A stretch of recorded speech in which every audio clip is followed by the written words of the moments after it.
के जय, गुड़म राज के जय, गुड़म राज के जय, गुड़म राज के जय, गुड़म राज के जय, गुड़म राज के जय, गुड़म राज के जय, गुड़म राज के जय, गुड़म राज के जय।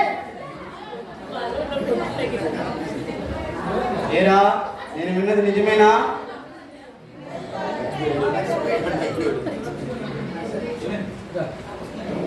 ఏరా ఏంటి గూడెంలో సంగతిలో? ఏరా నేను విన్నది నిజమేనా? ఏంటి దొరా? చాలా మంది తెల్ల మిశ్రీలు వచ్చి ప్రతి గూడెము తిరిగి ఏదో కొత్త దేవుడి గురించి చెప్తున్నారంట. అవును దొరా, అవును. మొన్న నేను అడుగు మార్గం నుంచి వస్తా ఉంటే తెల్ల మిషనరీ కనబడి ఈ బైబిల్ ఇచ్చే చూడండి దొరా. ఏంటి బైబిలా? దానికి నుంచి అక్కడ పడే. క్షమించండి దొరా, క్షమించండి. చాలా మంది గూడెం గురించి నాకు తెలీదు, కానీ నా గూడెంలో మాత్రం ఆ తెల్ల వాళ్ళు అస్సలు రాను. ఒకవేళ నా మాట కాదని ఎవరైనా వచ్చినా వాళ్ళని చంపేస్తా. అర్థమవుతుందా? చంపేస్తా. అలాగే దొరా, అలాగే.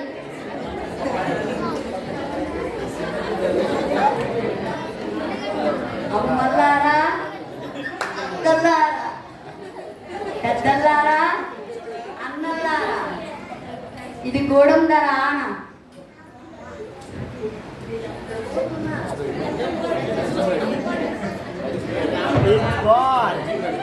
తెల్ల మిక్సీని మన గూడెంలోకి రానియకూడదంట.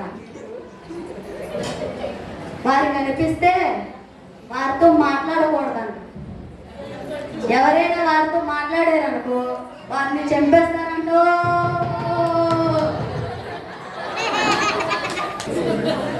అయ్యా అయ్యా వస్తున్నాను. ఆ దండోరా విన్నావా? విన్నాను. తెల్ల మిషనరీలు మన గూడెంలోకి రానికూడదనే కదా. రాణిస్తే చంపిస్తారంట. దేవుడి గురించే కదా చెప్తున్నది.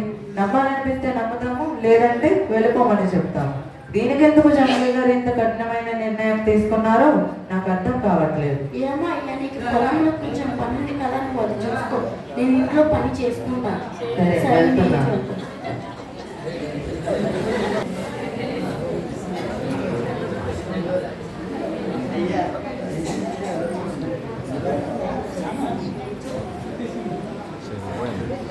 అవును, నేను దేశం నుండి వచ్చాను. మీరు తొందరగా ఇక్కడి నుంచి వెళ్ళిపోండి. మా గూడెం వాళ్ళు మిమ్మల్ని చూస్తే చంపేస్తారు. చూడు, నాకు చావంటే భయం లేదు, కానీ ప్రస్తుతం నేను చనిపోయే అవసరం వస్తే నేను దేవుని దగ్గరికి వెళతాను. కానీ ఒక క్షణం బ్రతికే అవకాశం ఉంటే ఆ దేవుని కోసం లేదా సత్యదేవుని కోసం గురించి, నరకం నుండి తప్పించిన దేవుని గురించి చెబుతాను. చావంటే భయం లేదా? దేవుని దగ్గర మళ్ళీ బ్రతుకుతారా? ఏమిటి మీరు అంటున్నది? అసలు నరకం అంటే ఏంటి? మీ పేరేంటి? నా పేరు నోక్ సింగ్. నోక్ సింగ్, నాకు కొంచెం సమయం ఇవ్వు. నువ్వు అడిగిన ప్రశ్నకి నేను సమాధానం చెబుతాను. సరే, ఇక్కడ వద్దు. ఎవరైనా చూస్తే ప్రమాదం. పక్కనే మా ఇల్లు, రండి వెళ్దాం.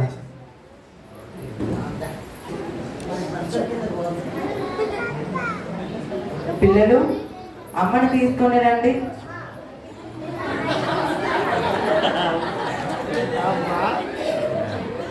నా తెల్లమిస్తుంది ఇక్కడికి ఎందుకు తీసుకొచ్చారు? మన గూడెం వాళ్ళు చూస్తే చాలా ప్రమాదం. నా మాట విను, భయపడకు. కొద్దిసేపు మనతో మాట్లాడి వెళ్ళిపోతుందిలే. సరే, కూర్చోండి.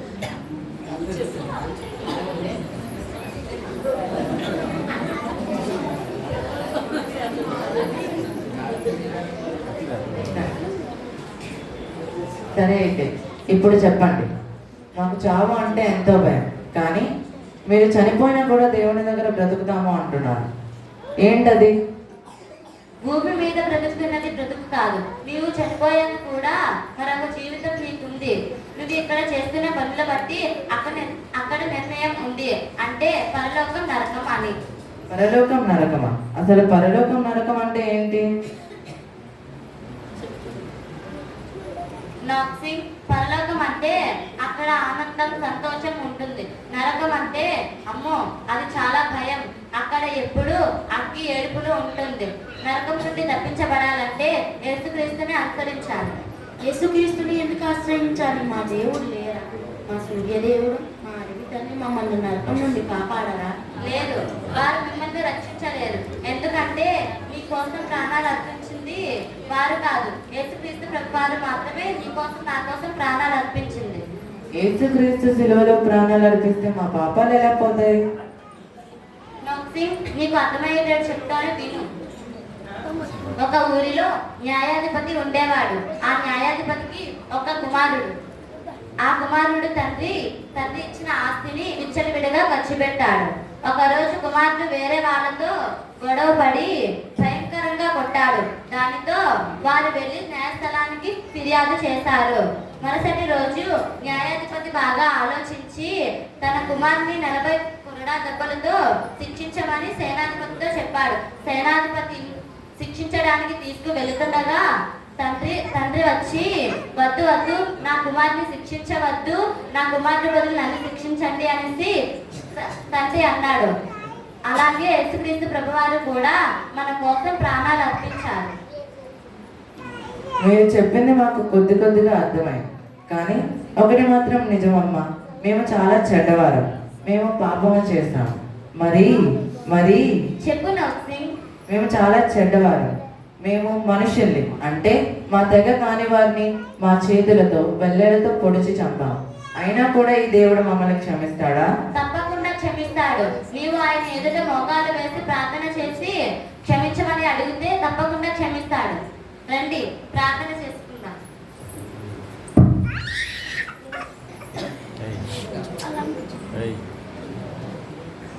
యేసయ్యా, మీకు స్తోత్రం. ఈ కుటుంబాన్ని రక్షించండి. ఈ కుటుంబం చేసిన పాపాలన్నింటినీ మీరు క్షమించండి. ఇక్కడ ఉన్న ప్రతి వారిని మీరు దీవించండి. ఆమేన్. పిల్లలు చదవడానికి రెడీగా ఉన్నారు కదా? రెడీగా ఉన్నాను. నిన్న మనం ఏం చదువుకున్నాం? ఒక పిల్లోడు 5 రొట్టెల నుండి చిన్న చేపలు వేసే దగ్గరికి తీసుకెళ్లి ఆశీర్వదించి 5,000 మందికి పంచిపెట్టారు. భలే చెప్పారే. ఈ రోజు మరో కొత్త కథను నేర్చుకుందాం రండి.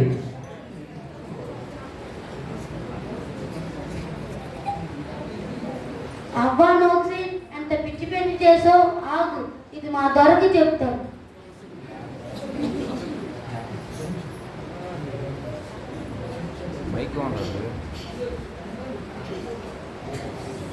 అయ్యా ఆ మోక్షన్ గాడు మీరు ఇచ్చిన ఆజ్ఞలు మీరాడయ్యా. దేవుడి గురించి తెలుసుకొని మన గూడెంలో ఉన్న వారందరికీ చెబుతున్నాడయ్యా.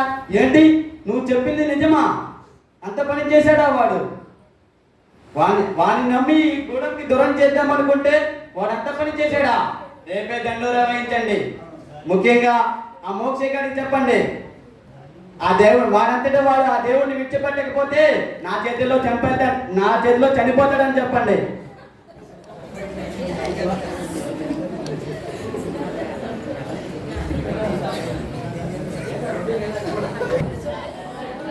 మల్లారా, అక్కల్లారా, అన్నల్లారా, పెద్దల్లారా, రేపే పంచాయతీ.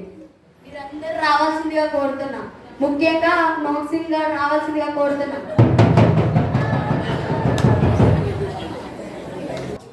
రేపు మనమందరం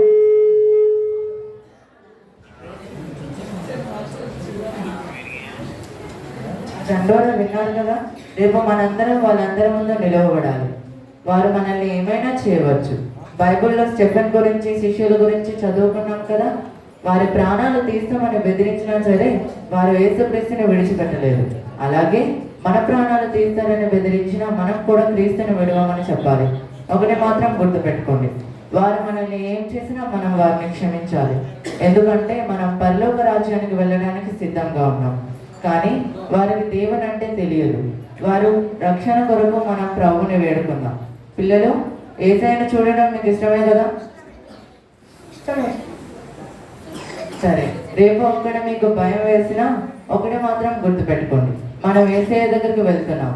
ఇక్కడ కన్ను మూసిన మరుక్షణమే మనం యేసయ్య దగ్గర ఉంటాం. రండి, ప్రార్థన చేసుకుందాం.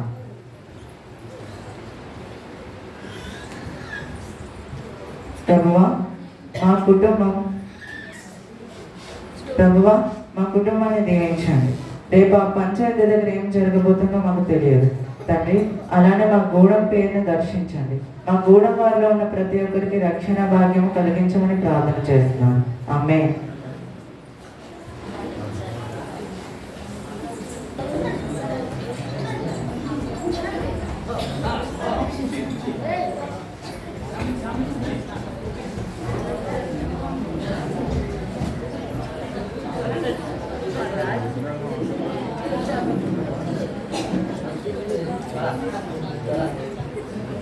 నేను సింగ్, ఎంత పిచ్చి పని చేసావురా నువ్వు?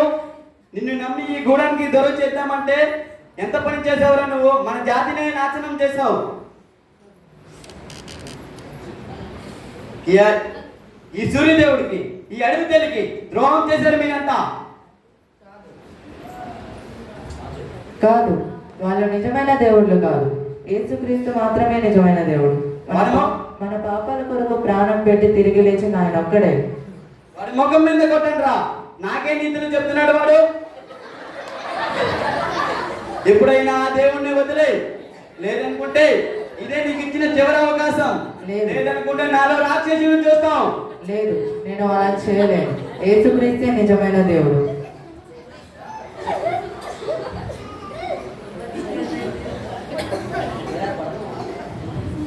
ద్రోహి, నమ్మక ద్రోహి, పిచ్చి పట్టింది నీకు. ఎప్పుడైనా ఆ దేవుణ్ణి వదిలే. లేదు, నేను అలా ఎప్పటికీ చేయలేను. కొట్టండి రా వాడి పిల్లల్ని.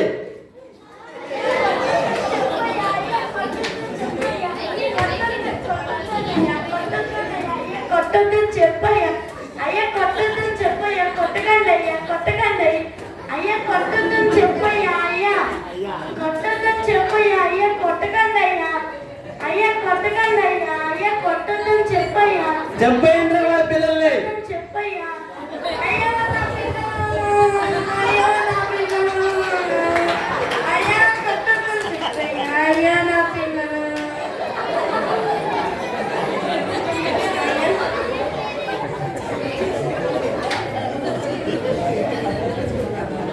ఏడిరా నీ దేవుడు? ఎక్కడా?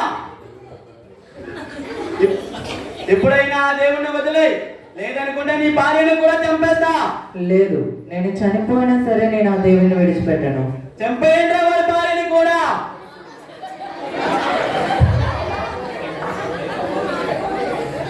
ప్రభువా, వీరిని క్షమించండి. వీరిని కూడా రక్షణ మార్గంలోకి నడిపించండి.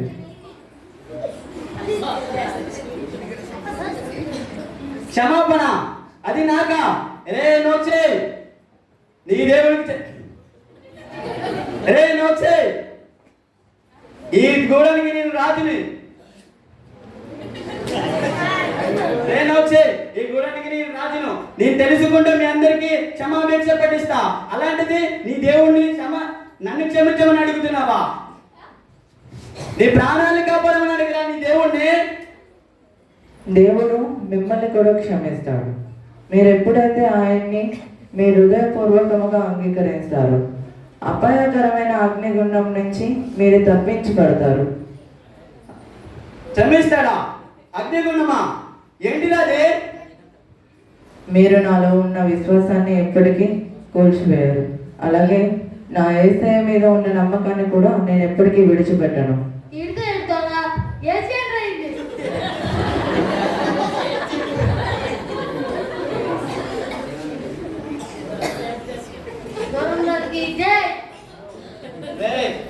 ఎంత పని చేశారా?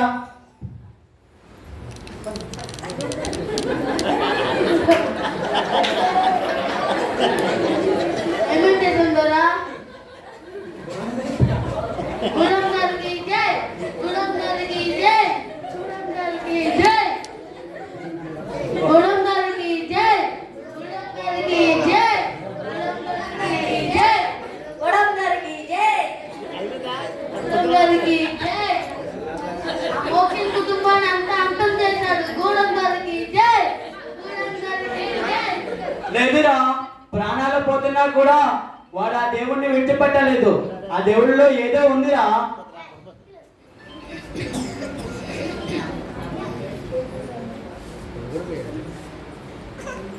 వాణ్ణి మనం చెప్పినా కానీ వాళ్ళలో ఉన్న ఆత్మవిశ్వాసం చంపలేకపోయాం. ఆ బైబిల్ ఏంటి ఎవరా?